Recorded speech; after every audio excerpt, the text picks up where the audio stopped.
Due arresti nel Bellunese, il primo il giorno 9 a Belluno, colpevole un ragazzo che stava rubando in casa di una famiglia.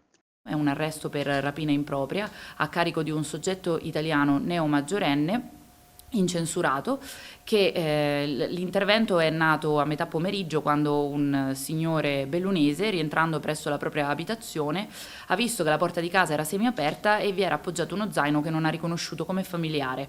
A quel punto, salendo di sopra nella camera del figlio, ha trovato uno scenario non molto rassicurante. Tutti i cassetti erano stati aperti e rovistati e vi era la presenza di un ragazzo che lui non conosceva, che alla sua vista si è allontanato.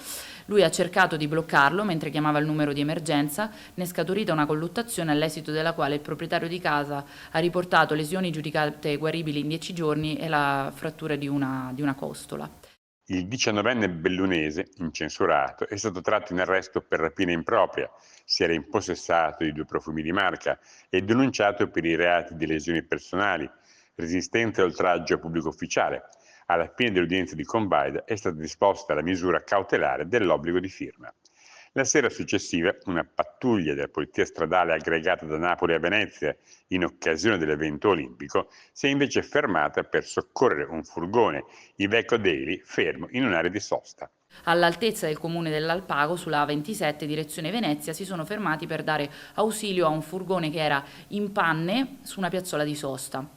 E vi erano due soggetti all'interno del furgone, entrambi giovani di nazionalità albanese, e in particolare alla richiesta di documenti il soggetto seduto sul posto del passeggero ha mostrato un atteggiamento abbastanza insofferente e ha cercato di occultare alla vista degli operatori un borsello che aveva addosso a sé.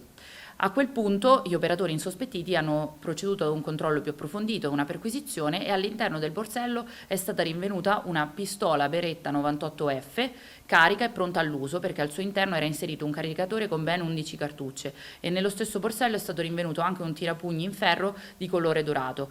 La pistola è risultata essere provento di un furto in abitazione del 2018 in provincia di Treviso. Il 29enne albanese, residente nella stessa provincia, è stato tratto in arresto per detenzione abusiva di arma da sparo, nonché denunciato per recitazione e per il reato di porto d'armi ed oggetti atti ad offendere.